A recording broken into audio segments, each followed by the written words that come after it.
I was sitting at the back of the auditorium, eating a churro filled with dulce de leche with my best friend. On stage, the valedictorian of the journalism class had just been proposed to, complete with bouquet, signs, and a tearful audience. And then in the midst of the emotion, a man shouted, "I paid for your college, you scheming." It was my idiot husband. Everyone was shocked. I wasn't expecting that reaction from him, so it was more fun than I anticipated. But hold on. Let me back up a bit and tell you how we got here. This is an original story from the channel Cuantas Mascaras Cam, with 25,000 subscribers. There are new channels out there posting my videos as if they were theirs, and this greatly harms my work. If you notice that you're not on the original channel, please leave and look for the real one. Now let's get to this story. My name is Katia. I'm 32 years old and I live in Paso do Cornio, in the interior of Rio Grande do Sul, a town with almost 80,000 inhabitants. Here the city is small, but it has a shopping mall and a college. Believe it or not.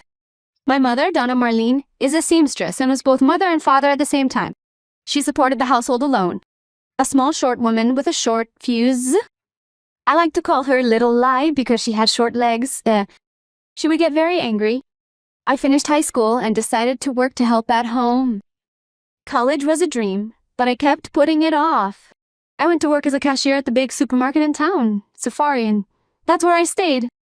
At 23, at a Sunday barbecue at a mutual friend's house, I met Itamar Manjo. The last name was already a warning. I was foolish not to notice. Itamar was 25 years old and a shoe salesman at the Petule store. To me, he was a hard-working man with a stable income. He said his dream was to buy a house and start a family. Those things men say when they want to win you over. And I fell for it. We dated a year. Then at 24, I wed. It was a simple civil wedding, no party. Itamar thought parties were a waste of money. Why spend money on a party for others' love? It's better for us to save to buy our own house. I agreed. He was right. I put on a simple white dress. We went to the registry office. We had lunch out with the family and that was it. Husband and wife. I moved in with him to the house he already lived in before the wedding. A rented house from a friend of his mother. Cheap rent and no contract, everything based on trust. We split everything 50-50. I paid half the rent. He paid the other half. We split the bills too. He took the internet and power, and I covered the water, gas, and streaming. We split the groceries. It was a partnership that worked, but not perfectly. We both worked outside the home, 6 days a week, but at home all the work was mine. I cooked, I cleaned, I did the laundry, I ironed. Itamar didn't help with anything. If I didn't do it, nobody would. The house would turn into a pigsty in 3 days, but I endured it. At 25, I looked at myself at work and thought either I get out of here or I die scanning barcodes. I wanted to quit the cash register, I wanted an office, I wanted a suit. More than that, I wanted to be a lawyer. Since I was a girl, watching lawyer series, I thought it was the coolest thing ever. Women with heavy makeup, high heels, suing scoundrels and saving innocent people. I told Itamar. He laughed. It wasn't an ironic smile. It was a real laugh with his head thrown back. Oh. Katia, why waste time and money going to college? A diploma doesn't fill your stomach. Of course it does, Itamar. If I become a good lawyer, I'll make a lot of money. Don't be silly, Katia. There are more lawyers in the world than ants. You think you just graduate and that's it. You start earning $5,000 a month? College is an illusion. I didn't finish high school and here I am, earning $2,000 a month. I have a bike, I pay the bills, I live well. Our $2,000. It's not a small amount, but Itamar talked about that number as if it were the best salary in the world. Does he want to earn our $2,000 for the rest of his life? Because I didn't. I wanted more. I wanted to be a lawyer. And there's more, Kia? He continued, already in the same vein. If you want to waste time with this stuff, do it with your own money. I'm not going to invest my money in this waste of time. For me, everything was fine. I worked, I earned little. But I was going to be able to pay for my own college. I just needed to save on superfluous things. I took the entrance exam for law at Unicorn, a private college in the city. That's a cute name, isn't it? The college's symbol was supposed to be a colorful unicorn, but unfortunately it wasn't. Anyway, I passed and got a nice discount for doing well on the exam. Then the new routine began. I switched my shift at the market to work from 7 a.m. to 4 p.m. When I got off work, I'd go home, tidy up the house, make dinner, eat, and by 7 p.m. I was already at college. I'd get home after 10 p.m. and still do the dishes, hang up the laundry, and study for the exam until midnight. And Itamar was home playing video games or watching TV. Sometimes when I walk through the door, he'd say, "Do you really think it's worth it, Katia? Look at you, woman. You're exhausted, tired with dark circles under your eyes." I was exhausted, but I wasn't going to give up on my dream. And when I graduated, I'd earn more. And then we could buy our dream house faster. Because yes, we were saving up some money for our own dream house. Every extra hour I worked, every Christmas bonus, every spare penny I had, I deposited into his account. Oh, Katia, you're so silly. You deposited money into his account? Yes, folks, I deposited money. Because he explained with the air of a bank manager that his account yielded more CDI interest than my own savings account, that ducko. And what's worse, it was true. And I trusted him. I sent $200, $300 monthly. At year-end, I deposited more due to the 13th month salary. And in every Pix description, always religiously, I put Dimaru, deposit for our dream house. I typed that into the bank app with affection. Dream house. Dream house. Dream house. As if each Pix was another brick in the wall of our future living room. In college, I made a friend, Diego. Diego was the friend every woman needs in her life. He was in my law class. We met in the first semester. We were inseparable from the time of the introductory law course. One of those projects where you spend hours putting together slides and nobody pays attention to the presentation. Not even professor. Diego had a boyfriend, Ron. They lived together, and I thought they were the cutest couple I knew. Diego and Ronnie lived 2 blocks from my house. We discovered this coincidence when I complained one night that I would have to take 2 buses to get home. He asked where I lived. I answered, and bingo. From that day on, Diego gave me a ride every night, without charging for gas, without charging anything. Diego was like that. He always refused when I tried to help with the gas. Itamar, of course, didn't like it. Katia, I don't like this story of you coming home with a man every night. The neighbors will think you're cheating on me. Itar, he's gay, he has a boyfriend. I already told you that. Well, that's the problem. Many men say they're gay just to be near women. I looked at his face, expecting the smile of someone who was joking. It didn't come. He was serious. So you want to pick me up on your motorcycle then, Itamar?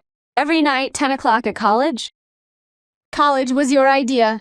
You invented it. I was against it from the beginning. I have absolutely no obligation to pick you up from college at 10 p.m. So that's it. I closed the subject. The conversation died there.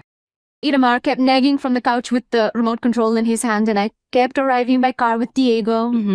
The years went by. Work, college, home, sleep, repeating. Suddenly, I was in my 4th year of law school. Almost there. Law school is 5 years long. And by then, I should have already started my mandatory internship off. Without an internship, you don't graduate. Without graduation, you don't get your diploma. Without a diploma, you can't pass the bar exam.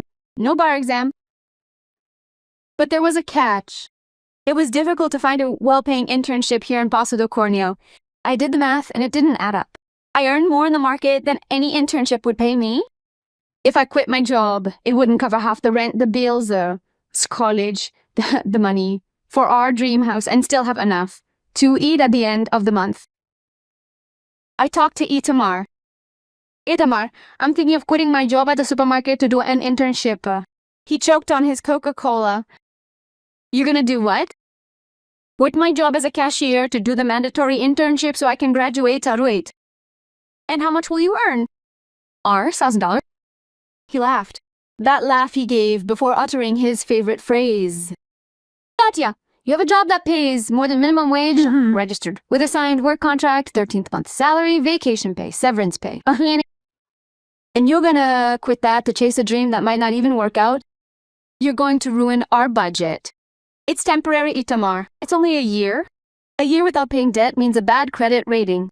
It means eviction. How are you gonna pay your share here at home? I'm not gonna cover the bills alone, I already warned you. Isn't that what you wanted? Equal rights. And Tamara looked at me with that "I told you so" face and went back to the video game. I continued working as a cashier. The end of the year arrived. I had just recently turned 29 years old. To celebrate, Itar took me out for dinner. McDonald's at the mall where he worked. I ordered a McChicken for him, a Big Mac for myself.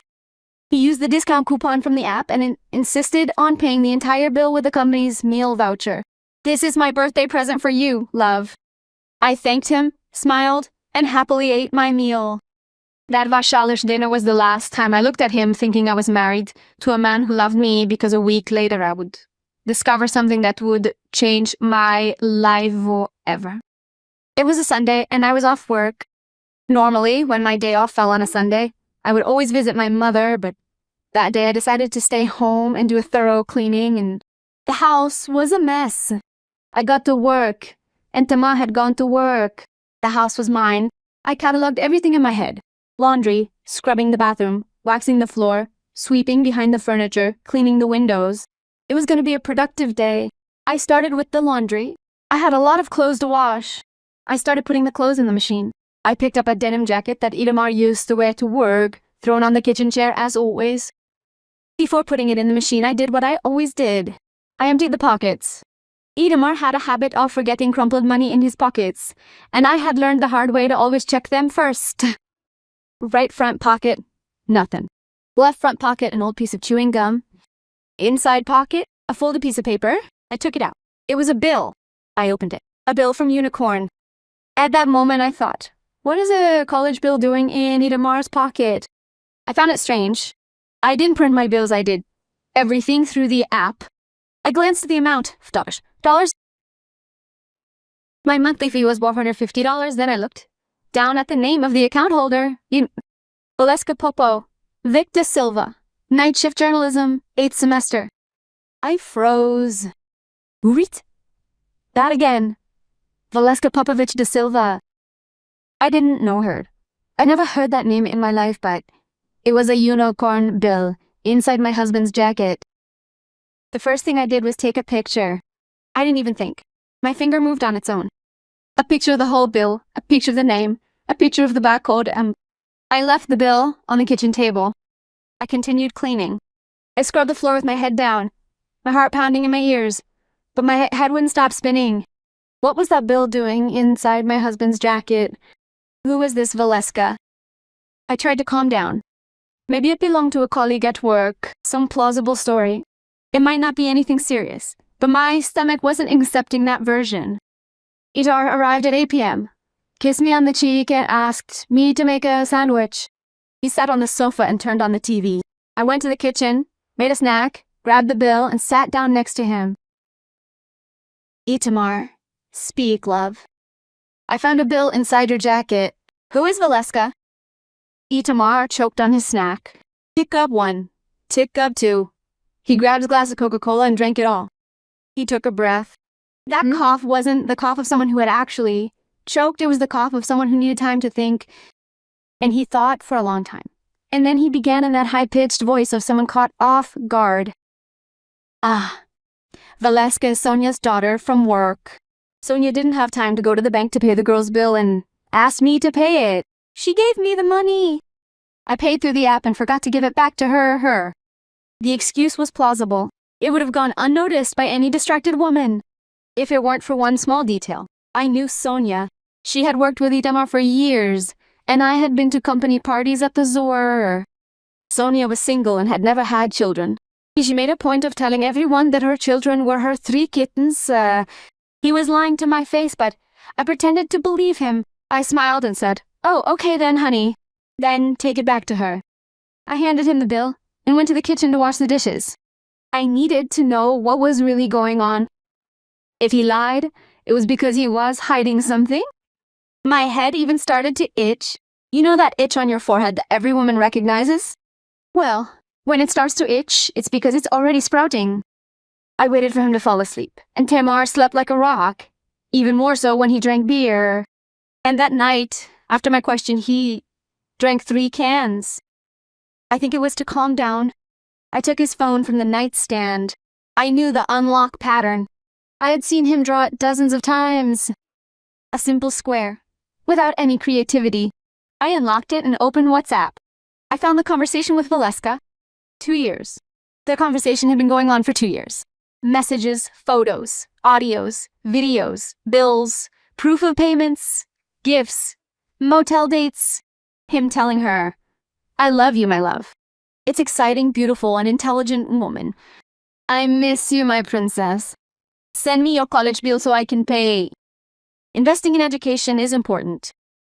I cried. I couldn't hold back. 2 years. 2 years he was having an affair with that woman. 2 years paying for her college. 2 years telling her that investing in education was important. And for me, his wife of now of 6 years, it was exactly the opposite. For me it was, a degree doesn't fill your stomach. You're gonna screw yourself over quitting your regular job. If you want to waste time on this, do it with your own money. I wiped my face on my shirt sleeve. I cried what I had to cry. I sat on the sofa, in the dark, with his cell phone in my hand. I didn't cry anymore. My body's reaction was different. It was a cold rage, the worst kind of rage there is. I took screenshots of everything. Every message, every photo, every Pix payment, every tuition bill paid. I sent it to my email, deleted the screenshots from my gallery, deleted the sent email, locked the screen, and put my phone back on the nightstand in the same place. And there I swore to myself, they're gonna pay. I went to the living room, laid down on the sofa, opened Diego's conversation on my phone and texted, "Are you awake?" He replied immediately, "Hey, what are you doing awake, woman? Are you off tomorrow?" "No, it's just that I just found something out." I sent the photo of the bill. I sent screenshots of Itamar's conversation with Valeska. I sent everything I had. Sini. That's it, friend. Itamar has a mistress. It seems so, Di. And, do you know her? No, but she studies journalism at our college. Wait a minute, friend. I'll look for her on Instagram. Seconds later, he texted, "I can't find her. She doesn't have Instagram. She's nowhere to be found. I only found her on Google on the university entrance exam list. Who doesn't have social media these days?" I was holding the phone, not knowing what to say. Diego spoke first. "Wait here. 8th semester of journalism. I have a friend in this class, Marido. Tomorrow at university, I'll talk to him to see if I can find out more. Try to sleep, friend." I turned off my phone and tried to sleep right there on the sofa. When the alarm clock rang at 6 a.m., I got up like a zombie. I made coffee, put the sliced bread and cold cuts on the table. And Tamara woke up stretching her arms. She didn't even notice I slept on the sofa. She ate her ham and cheese sandwich and went to work on her motorcycle. I put on my supermarket uniform, took the bus, and scanned barcodes all day on autopilot. Inside, I was gritting my teeth. I left the cash register at 4, went home, changed clothes, made dinner, grabbed my backpack, and went to university. Diego was waiting for me at the door of the Unicorn building, anxious, with the face of someone who had a lot to say. "Hey, I talked to my friend Murilo. Valeska is in his class and you don't even know it. She has a boyfriend." I laughed.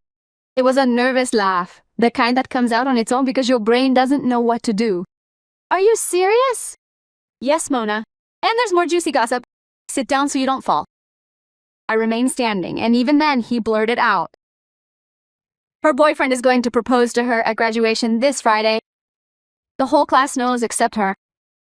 She's going to be the class valedictorian, and when she finishes her speech, it seems her boyfriend is going to give her a bouquet, and everyone will raise a sign forming the phrase, 'Valeska, will you marry me?'"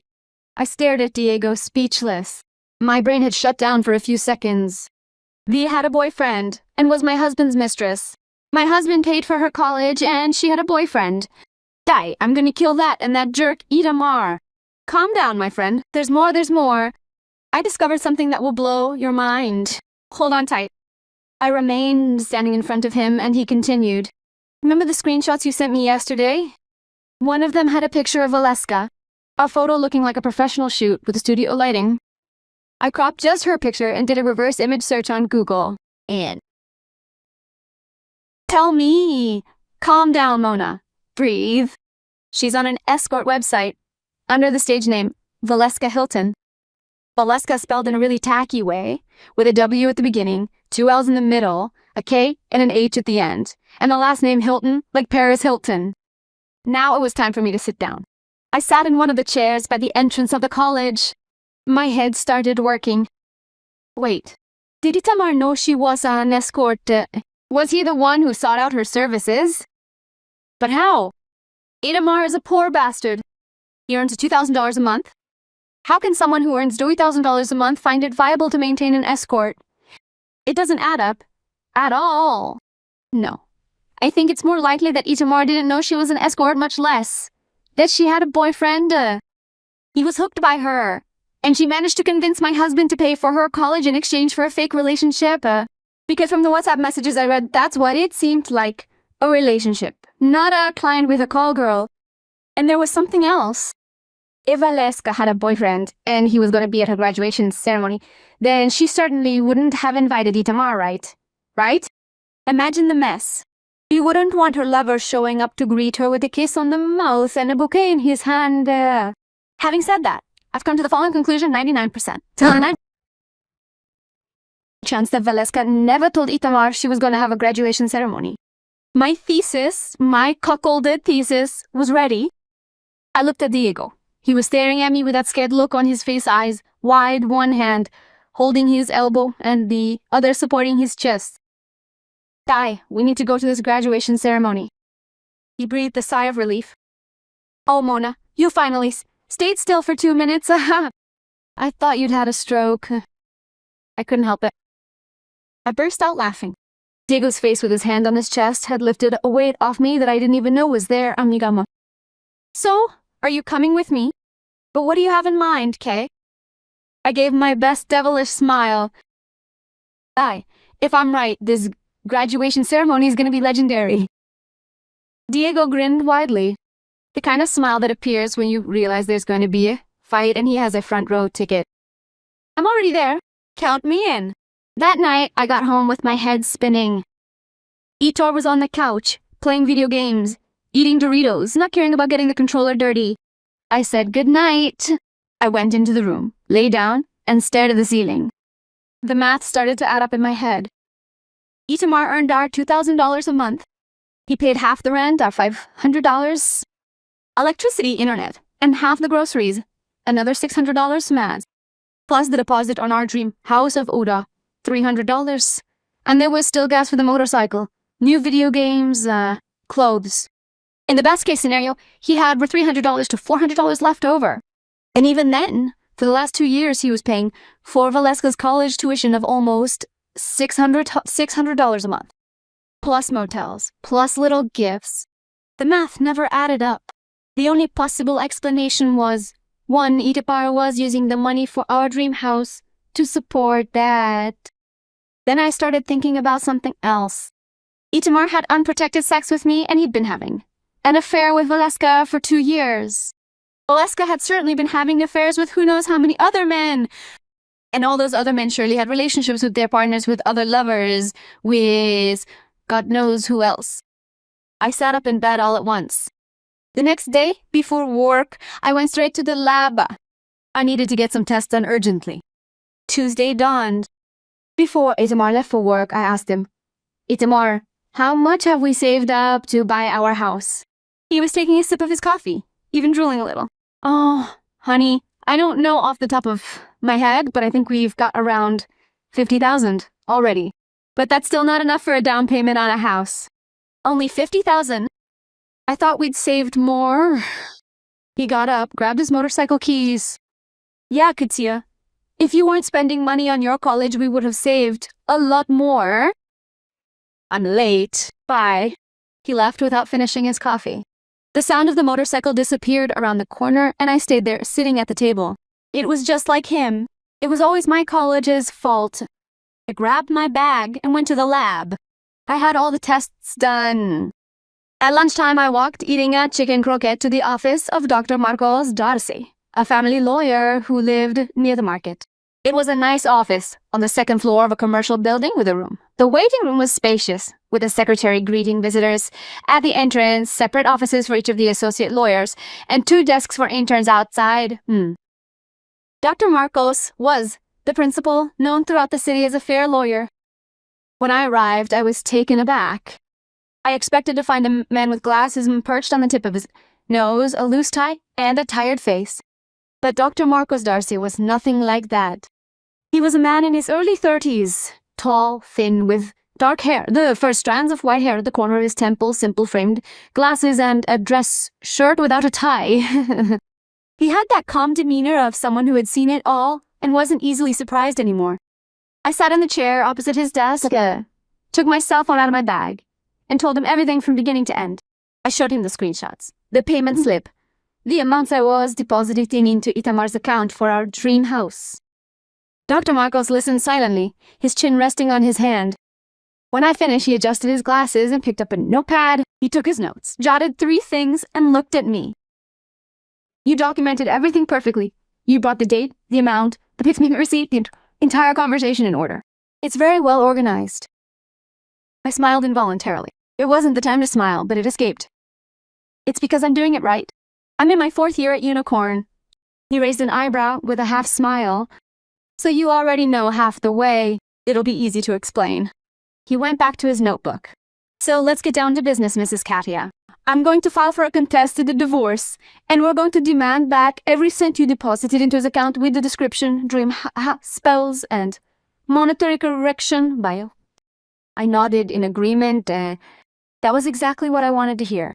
I left the office with the yellow cardboard folder under my arm and a weight lifted from my chest. The money for the dream house wasn't lost. Every Pix payment I had sent with that nice text religiously, month after month, was gonna come back to me. And if Itamar spent that money on his mistress, now she has to walk the streets to pay me. I scheduled a return visit for the following Monday. On Wednesday, I left the market and went to my mother's house before going to college. I sat in the kitchen and told her everything that was happening. When I finished, she got up from her chair without saying a word, went to the sewing box, and took out the large scissors, designed for cutting thick fabric. Yeah, I'm gonna cut this bastard's dick off. Mom, put down the scissors. How could this scoundrel have the nerve to do this to you? It took me half an hour to convince my mother to put down the scissors. In the end, she agreed to help in the right way. We agreed that during the week I would gradually bring my things to her house. Thursday morning, I went straight to the lab to pick up the results of the tests I had done on Tuesday. When the woman at the counter handed me the envelope, my hand started to tremble. I sat on a hallway bench and opened it. Negative, negative, negative, negative, positive. For chlamydia. I closed my eyes and took a deep breath. All the anger I already felt towards Itamar just gained a new layer. A layer of wanting to burn the house down with him inside. 7 years of fidelity. And the little gift I'd received from my husband was chlamydia. A freebie from the prostitute he supported. I left the lab and went straight to the health center. I got a number, waited an hour in line. When they called me, I went into the doctor's room. She read the results, asked some questions, asked about symptoms, even though I had no symptoms at all. I learned that 70% of people with this disease are asymptomatic. They only discover it during a checkup. The doctor wrote the name of the medication on the prescription and told me to take 4 pills all at once. Ma'am, you'll need to tell your partner so he can get treated too. She spoke without lifting her eyes from the medical chart. And her partner has to inform all the partners he's had in the last year. And the partners of his partners, we also need them to be aware. Chlamydia spreads like gossip in a small town, Mrs. Katia. 1 untreated person infects 10. That's why communication is part of the treatment. Communication is part of the treatment. I loved it. You can be sure I would communicate in the best way possible. I got the pills at the health center pharmacy, took all 4 right there with that little plastic cup from the public health system at once. When I went out on the street with the sun beating down on my face, I was certain of only one thing. That wretch was going to regret being born. I got to the market, handed in my sick leave certificate, and talked to my boss to change my day off. I managed. I changed it to the next day. Friday, graduation day. Friday dawned sunny. I woke up before the alarm clock, and Tamara was still sleeping with her mouth open, drooling on the pillow. I looked at his face and felt an almost uncontrollable urge to grab a pair of scissors and do what my mother had wanted to do 2 days before. But I had a plan, and the plan was better than cutting the thing off. I got up, went to the kitchen, put the kettle on the stove, set the table for bread, cold cuts, and butter. I sat down. He appeared in the doorway, dragging his slippers, rubbing his eyes with the breath of a dead skunk. He sat down in front of me and started eating calmly. I grabbed the pot of hot coffee and threw it in his face. Then I grabbed some red pepper and rubbed it in his eyes. I hit him on the head with my mother's heavy iron frying pan. Then came Itamar's voice asking me, "Are you alright?" "Katya? You seem to be daydreaming." I snapped out of my trance. I swallowed my hatred. I smiled. I served him coffee and threw out the bait. "Oh, my love. I was daydreaming about the graduation ceremony for the fashion and journalism class that's happening today." He stopped chewing. He looked at me with his mouth full of bread. "Fashion and journalism." "Yes, for the people who finish their 8th semester. It's open to the public. It starts at 7 p.m. The college will be packed today. I can't wait for my turn. I'm so anxious." Only one more year to go. The seed sprouted in his face. I saw the thoughtful expression, the raised eyebrow. He swallowed the bread quickly, finished his coffee quietly, grabbed his motorcycle keys, gave me a dry kiss on the cheek, yuck, and left.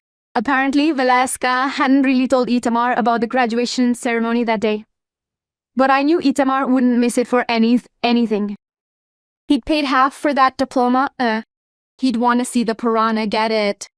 The only question was, what if he called her to confront her once? Would she make up an excuse? Would she say she wasn't going to participate? I don't know. It was a risk. Well, we'll see. At noon, my cell phone vibrated. A message from Itamar. "Honey, I'm working overtime today. End of the year. The mall is packed with people buying Christmas presents. I'll be back late." "Yeah, Itar. I was born yesterday." I replied with a, "Okay, honey. Good. Sales kisses." That idiot was definitely going. At 6 p.m., I grabbed my backpack and went to college like any other ordinary day. Apparently, I arrived at the unique building and Diego was already waiting for me at the door. Behind him, Donna Florinda's churro cart, a college treasure. We each grabbed one. We walked to the main auditorium. The auditorium was already packed. Diego pulled me by the sleeve, and we went to sit in the last row at the back, right in the corner. People were arriving happily. With wrapped gift packages. Fathers pulling children by the hand. Mothers fixing the graduates' hair at the entrance. Brothers taking pictures. Flowers, heart-shaped balloons. It smelled like a party of, I was so proud of my son graduating. And that's when I saw him, entering through the main door in his store uniform, a short-sleeved blue dress, a shirt, beige pants, holding a huge bouquet of red roses in his hand. The aforementioned man, my soon-to-be ex-husband. I nudged Diego with my elbow. "Look who's here." Diego followed my gaze. When he saw the bouquet, he put his hand to his mouth. "Mona, I can't believe it. How embarrassing." He brought a bouquet. Itamar, in all our years of relationship, had never given me flowers. He said it was money thrown away. Flowers wilt in a week. It was better to give something more useful, but apparently, it was worth throwing money away for a long shift. That's when the auditorium lights gradually dimmed. The audience quieted down. A gentleman went up on stage with a microphone. In his hand, gray hair, a gray suit, glasses hanging around his neck. A professor. Probably one of those who acts as master of ceremonies at graduation ceremonies because they pushed it on him, and he didn't know how to say no. "Good evening, everyone. It's with immense gratitude that we are here today, at this very special moment. Blah, blah, blah, blah, blah, blah." That same old sappy speech. The professor finished and received the obligatory applause and began to call the graduates. First were the fashion students, only 8 of them. They went up the right side of the stage, picked up their diplomas, posed by the diplomas, and went to sit in the upper part of the reserved chairs. With each name called, a different part of the audience erupted in cheers. Family, friends, boyfriend, fiancé, lover, race sign, balloon popping cousin, crying because she knew that from then on comparisons would rain down at every family birthday party. Then it was the journalism students' turn. 30 graduates, the line outside was already considerable. They went up one by one, and then finally, they called Valesca Popovici da Silva. The audience erupted louder than at any previous graduation. Her classmates were all prepared. It was obvious that she was the star that day. Shouts, applause, whistles. She entered the stage as if she were Miss Universe. She almost blew kisses to the audience. She wore a black gown that was tighter than the rest.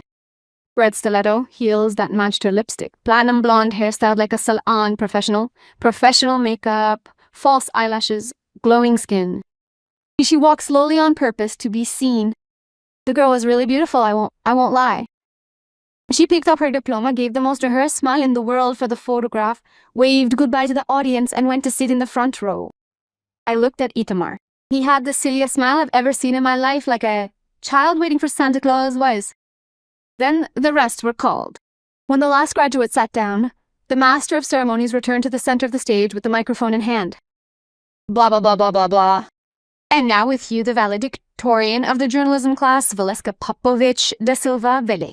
I settled into my chair, took a bite of my churro. It was now. The show was about to begin. Valeska got up from her chair and went towards there. She stood at the podium with that smile of someone about to receive an Oscar. She adjusted the microphone. Good evening, dear teachers, dear colleagues, dear family. Today is a very special day for all of us, especially for me who comes from a simple family in the countryside.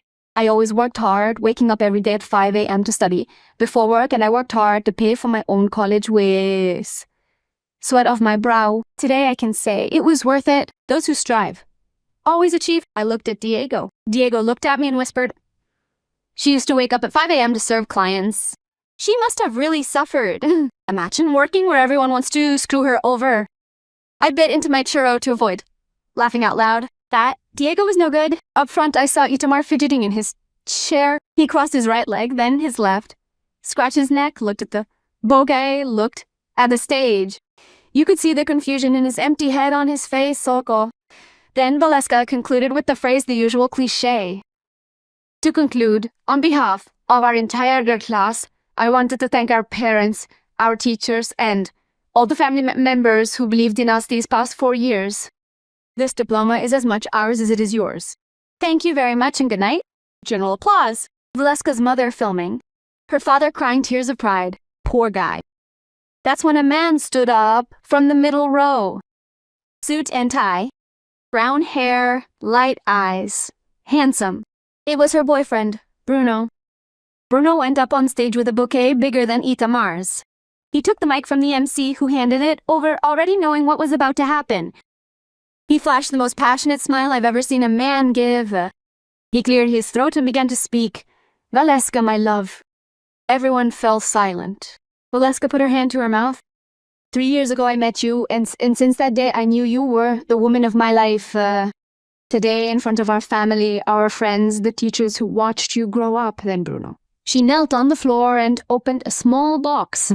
Her journalism colleagues in the background all at once raised their signs, each with a letter forming the phrase, Valeska, will you marry me?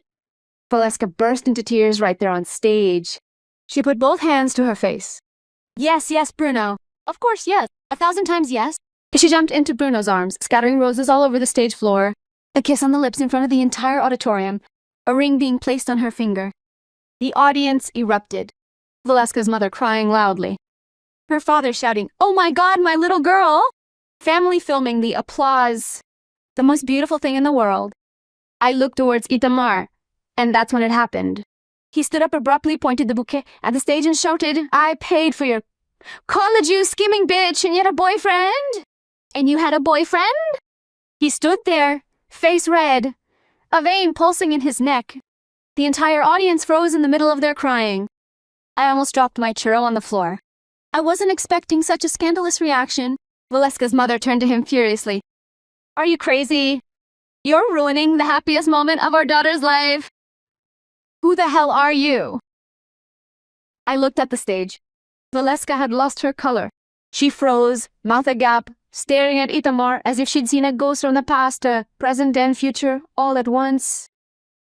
Itamar, already seething with rage, replied, Mom, do you want to know who I am? I'm your daughter's boyfriend, and I helped her finish her studies. I paid for her last 2 years of college, and now I've just found out she has another boyfriend. Valeska, on stage, finally managed to speak. But what is this? This is a lie. I've never seen this man before in my life. Itamar, possessed by hatred, let out a hyena-like laugh. Really? Valeska! Never seen me in your life. He fiddled with his cell phone for about 3 seconds, then turned the screen towards the audience. From where I was sitting in the back, I couldn't see clearly what the photo was, but judging by the reaction of those sitting nearby, and especially by the reaction of Valeska's parents in the front row, it was a very self-explanatory photo. Hands over mouths, wide eyes, People nudging their neighbors, Beanard. People averting their gaze.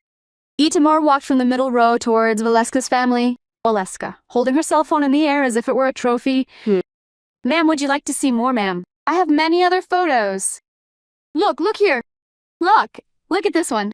And this other one. And this one here. Oh, do you recognize who this man next to her is? Valeska screamed from the stack, crying. Stop it, Itamar! Stop! Itamar raised his face to her and gave a psychopathic smile. Ah, Valeska, your memory came back. Now you know who I am? Bruno, who until that moment had been trying to understand what was happening in his life, finally woke up. He decided to defend his beloved. Stop it now, man, or I'll call the police. Itamar didn't stop. He went right on stage. The two were face to face. The pushing and shoving began. Bruno pushed Itamar. Itamar pushed back.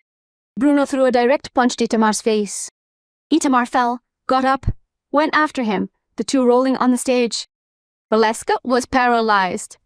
But what was most striking was her look of she couldn't process anything that was happening. She looked at the audience, looked at Bruno and Itamar exchanging blows, looked at the signs on the floor that had previously formed her dream marriage proposal, her mouth opening and closing silently like a fish out of water. The day that was supposed to be the best of her life had turned into a nightmare in front of 200 people. And do you think her fellow graduating students went to help break up the fight, comfort her? Not at all. They were having the best day of their professional lives.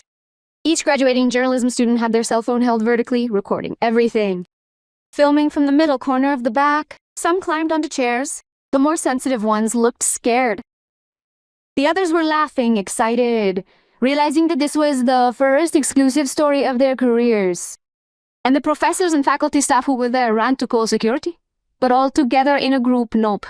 Nobody wanted to get involved in someone else's fight. After all, they weren't paid to get beaten up indirectly. It was at that moment that I thought it was a possibility. I looked at Diego and said, Diego, I've known Itamar for 7 years. I'm sure that if I tell him about the illness, he won't warn Valeska after all this humiliation. And Valeska will keep infecting client after client. Each client. In 3 months. And I won't have peace knowing that. What do you think if I tell him my idea? Diego put his hand to his mouth. Seriously, Kay, you'd have the courage. I smiled at him. Nani. That smile he already knew, the smile of someone who had already decided it. I got up from the chair without answering, without haste, with the half-eaten churro still in my left hand, and walked towards the stage. I walked along the side, along the wall. Nobody looked at me. Everyone was looking at the chaos on stage. I climbed the steps. Itamar and Bruno were still rolling on the floor, punching each other, and the microphone was forgotten on the floor beside them. I walked slowly to the microphone. I walked right by the side of Itamar's head, which was lying face up at that precise moment. What I'm about to tell you, I'm not proud of having done. Please don't judge me. But at that moment, I was just a betrayed wife with a newly diagnosed chlamydia. I stopped, bent down, and smashed what was left of the cold churro right in the middle of his face. Cold dulce de leche going up his nose, dripping down his open mouth, sticky on his cheek, bits of fried dough clinging to his poorly trimmed mustache. Bruno, who was on top of Itamar trying to throw another punch, zopped up abruptly, let go of the guy, stumbled back, looked at me with that, who is this crazy woman, and why is she rubbing the churro in the guy's face? Look, I wiped my hand on my jeans leg. I stood up and picked up the mic fallen on the floor. Itamar let out a scream. What the hell is this? Rubbing her face with both hands, spitting out dulce de leche, not understanding what had fallen on her. She looked up to see who had done this crazy thing.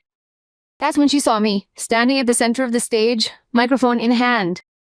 Kia, what are you doing here? I ignored her. I tapped the microphone twice to see if it was still on. It was. Excuse me. Hi. Heads turned to me one by one. The noise subsided. Excuse me. Good evening, everyone. My name is Katia Manjo. I've been married to Itamar Manjo for 6 years. This guy here, look. I pointed. The audience started whispering. Is he married? The guy is married and was dating Valeska. I let the whispering continue and went on. At the beginning of this week, I discovered that my husband had been having an affair for 2 years with this darling here. I pointed to Valeska, who was huddled in the corner of the stage, trying to hide behind the red curtains. It just confirmed this information in front of all of you. You are witnesses. Itamar whispered, still on the floor. Katia, I continued without looking at him. Well, when I found out about the affair, I also found out about Valeska's lifestyle. And what I discovered was enough for me to rush to the lab to get all the possible tests done. The entire audience was in absolute silence. My test came back positive for chlamydia. A collective gasp. A woman in the first row put her hand to her mouth. Another lady behind her exclaimed, Jesus Christ. I continued. In 7 years with this man, I never cheated on him even once. I picked that up from him. I paused to let the information sink in. I looked at Itamar. His face was priceless. The face of someone who had just discovered live, in front of 200 people, with toast, deli dripping from his chin, that he had chlamydia and had passed it on to his wife. But we know how this works, don't we? If he passed it on to me, Valeska probably has it too. If Valeska has it, her fiancé has it too. And anyone who has had unprotected relations with them, well, I think you already understand exactly what I am getting at. That's when the hit the fan for a lot of people that night. And I haven't even said much. From the stage, I could see everything from a prime spot. In the front row, a man in a grey suit covered his eyes with his hand as if he were begging the saints to take him away from there. His wife turned to him with a questioning look. A little further back, a young man started rubbing the back of his neck, his face, his neck. The woman next to him turned and asked something quietly. He just looked at her with that look of regret. She turned and left. He ran after her. There were people whispering nervously, people arguing loudly, people rushing out of the auditorium. It was chaos. I looked at Valeska. She was staring at the audience in panic. I saw her brain working, maybe thinking about how many of her clients were there that night. Maybe calculating how many she had infected. It's a shame I couldn't say into the microphone that she was a high-class escort. Otherwise, I could be sued. But some idiot did the dirty work for me. In the middle of the auditorium, a man stood up from his chair, red with anger, pointing his finger at the stage. He shouted as he headed towards the exit door. How can an escort agency that charges so much not have health checks on the women? I'm going to sue the agency. He left and slammed the door. People were silent for a couple of seconds, trying to understand what they had just heard. Then it exploded in a collective whisper. She's an escort? Like for the elderly? No, Ludinia escort is a fancy name for a call girl. Good heavens. So she's a prostitute. It was at that moment that Itamar and Bruno turned to Valeska at the same time. They had just discovered, live on air and in front of 200 people, that the woman they were both fighting over was an escort. Itamar approached me, almost on his knees begging.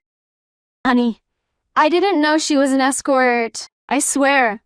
Katia, forgive me. She seduced me. I was an idiot. I swear I didn't mean to give you anything, honey. I swear. I looked at his face, still covered in churro juice, and gave a dry laugh, as if the fact that he didn't know the woman was an escort somehow exempted him from cheating on me with her for 2 years. What a jerk. Itar, you're a damn traitor. Nothing will make me forgive you. Besides, I've already taken all my things out of the house. On Monday, my lawyer, Dr. Marcos Darcy, will file for divorce and you can start saving money because I know you spent the money they were saving to buy the house on her own her. You're gonna pay me back everything with interest and inflation adjustment. Itar opened his mouth to retort. Katia, you aren't gonna do that to me. You lack the courage. I have it. And I did.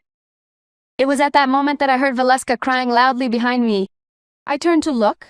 She was on her knees on the stage, clinging to the leg of Bruno's suit pants. Wrinkled black gown, disheveled hair, smeared lipstick. She was pleading with that voice of a child who had lost her toy. Bruno, forgive me. It was just a fling. It didn't mean anything. It was a moment of weakness. I love you, Bruno. I swear. I want to marry you. A fling that lasted 2 years. I thought to myself. Bruno looked down at her. Without anger, without pity, without anything. Just emptiness. That look that hurts more than any insult. She kept pleading, clinging to him, and then he calmly, slowly took her hand. I even saw Valeska give a small, hopeful smile, thinking he was going to give in, that he was going to forgive her, that he was going to leave there with her holding hands forever. But Bruno just pulled her hand up, held the engagement ring, the one he had put on her finger 5 minutes ago, and took it off. And wait. How is that only 5 minutes? Well, folks, all this mess happened in just 5 minutes. Continuing, Bruno, without saying a word, without looking at her even once more, turned his back and started walking down the stage. He left to the central aisle with his head held high, without looking at anyone, without crying, without reacting. He left through the main door, and that was the last time anyone saw him in the city.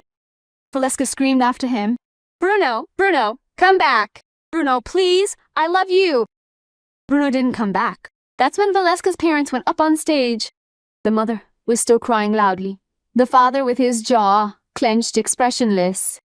Valeska saw the two arriving, opened her arms, hoping for comfort from her family, and staggered in those stiletto heels towards her mother's lap, El Juno nap. But the father was faster. He put his open hand in front of Valeska, wanting distance. The father didn't raise his voice. He spoke softly, but I heard him. You're only going home to get your things, Valeska. We don't want you living there anymore. You've shamed the family. He turned his back. The mother followed, without the courage to look at her daughter one last time. They got off the stage and left. Valeska was now alone, helpless. She looked at Itamar with a last breath of hope. Itamar, love. Love! Do you still have the nerve to call me love, huh? You deceived me for 2 years. You made a fool of me. I paid for your college, Valeska. I gave you presents. And you had a boyfriend, and on top of that, you're a prostitute. I lost my wife because of you. I lost my life because of you. You're not worth the ground you walk on. Itar staggered off the stage, still with bits of churro falling from his mustache and a black eye. Valeska fell to her knees and looked at me. I think it was a last plea. Maybe the betrayed wife would do something. Feel sorry for me. Sisterhood, screw her. I turned my back, went down the stairs in silence. I didn't look back once. When I looked up at the auditorium, I realized that no one was sitting anymore. The entire audience was already standing, going down the aisles in a line, leaving. The show was over. On the way, I saw a couple arguing in the middle of the aisle, a woman dragging her husband by the arm, people leaving with their cell phones still held vertically, people whispering amongst themselves, people recording audio, recounting what had happened, and from that day on, that city would be different. Diego waited at the end of the aisle and offered me his arm. We left together through the main door, unhurried, amidst the crowd. That's when the college security guards appeared. They rushed into the auditorium. They arrived just a little late. If there had been a real emergency, everyone would have been screwed. We continued walking towards the car. In the car, he turned to me with that cheeky best friend smile. Kay, you were fantastic. It felt like I was watching a play up there. Every word in the right place. The churro in Itamar's face, it was brilliant. We laughed together.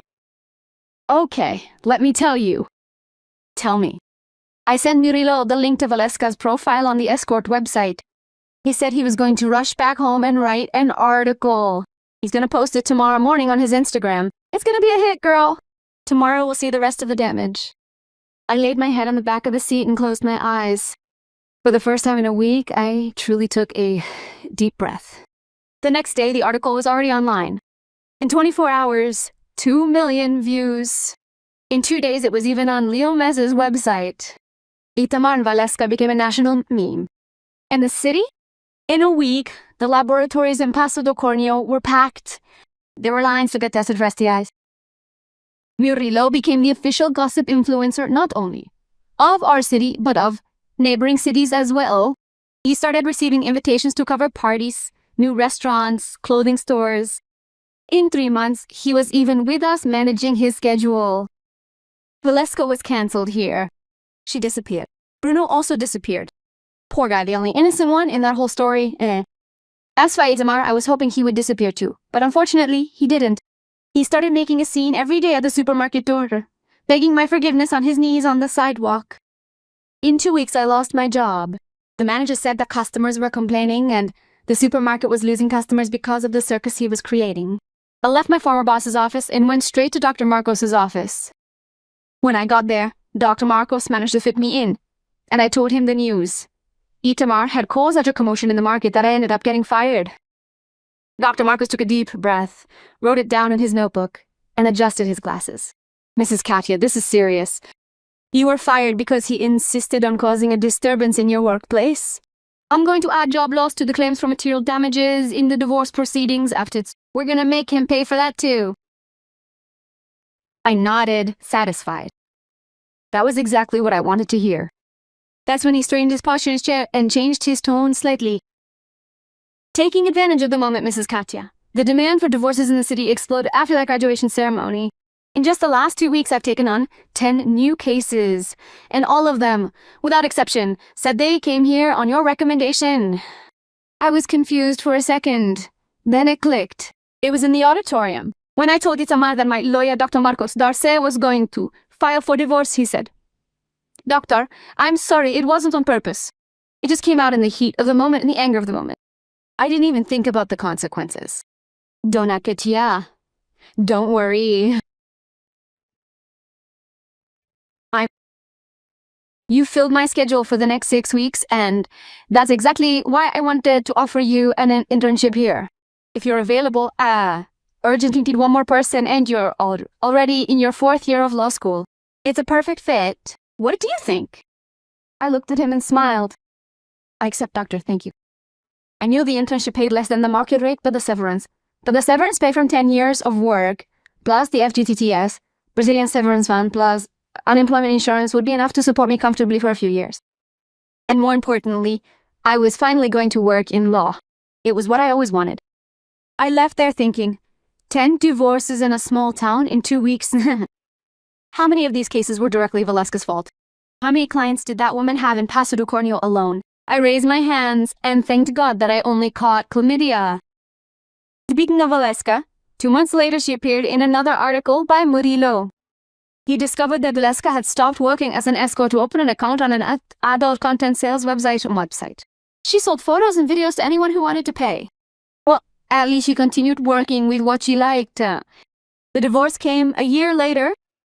Itamar was ordered to pay me $40,000, all the money for the dream house with interest and inflation adjustment plus in dollars, in moral and material damages and moral and materials. He continued working as a shoe salesman at Pachuli Alley. His boss only kept him in the job because they were personal friends. Unfortunately, Itamar didn't have to resort to prostitution to pay me. Nowadays, things are easier. He took out a bank loan and paid it off in 120 installments. I graduated from Unicorn, took the bar exam and passed. Diego also passed the same exam. Shortly after, he and Ronnie moved to the capital. Diego got an associate position at a large firm, one of those with 20 lawyers and a 3-story building. But the distance never kept us apart. Every time he goes back to Paso de Corneo to visit his family, we make plans. Lunch, dinner, gossip, until the early hours. Diego has never stopped being my best friend, and never will. To celebrate my bar exam, Dr. Marcos invited me to dinner at a new restaurant in town. I'm gonna tell you a little secret now. I had a crush on him since that first day at the office. Apparently, it was mutual. We started dating 2 weeks after that dinner. The firm grew a lot in those years. Marcos hired 5 more lawyers, rented another floor, and doubled the team of interns. After 3 years of dating, I was summoned to a meeting in Marcos's office, first thing in the morning. I thought it was a client, a legal process, something, but when I walked in, Marcos was sitting there. In front of him were 2 folders, one red, the other blue. He stood up. Katia, I called you here to ask you 2 questions. Do you want to be my partner? He opened the blue folder. It was the Articles of Incorporation. Before I could answer, he opened the red folder. There was a ring inside. He took it, knelt in front of me. And do you want to be my wife? I cried. I said yes to both. Since things were going well, I decided to retire my mother. I bought her an apartment in a nice neighborhood, one of those, with a pool, gym, party room, green area with covered barbecue, and even a games room. She made new friends in a week, and today she's enjoying the retirement she deserved about 20 years ago. When I told her about my engagement to Marco, she cried, wiped her face with the dish towel, hugged me, and said, "Yes, my daughter, some bad things happen for a good reason. Tomorrow was put in your path so you could find true love later. Everything in life happens for a reason." At that moment, I remembered everything that had happened to me. My marriage with Mardi, the decision to start college at 25, choosing to clean houses instead of visiting my mother, the bill in my jacket, Diego, being friends with Marido, the chlamydia test, the marriage proposal at graduation, the angry man wanting to sue the escort agency, the scandal at the supermarket door, my dismissal, the internship offered by Marcos. Each piece fitting together, each decision, right or wrong, has been writing my story up to this point without me realizing it. And that's the message I want to leave you with. Your life may seem bad now. It may seem like a dead end, but perhaps it's just beginning to be rewritten. Be patient. Each of the pieces gradually fall into place, at the right time, in the right place, without you even realizing it. If you've made it this far, leave the word churros in the comments. I love knowing who stuck with me until the end of the story. Thank you so much for staying until the end. If you liked it, leave a like and a thumbs up to help the channel grow. This is an original story from the channel When the Masks Fall. Big hug and see you in the next video.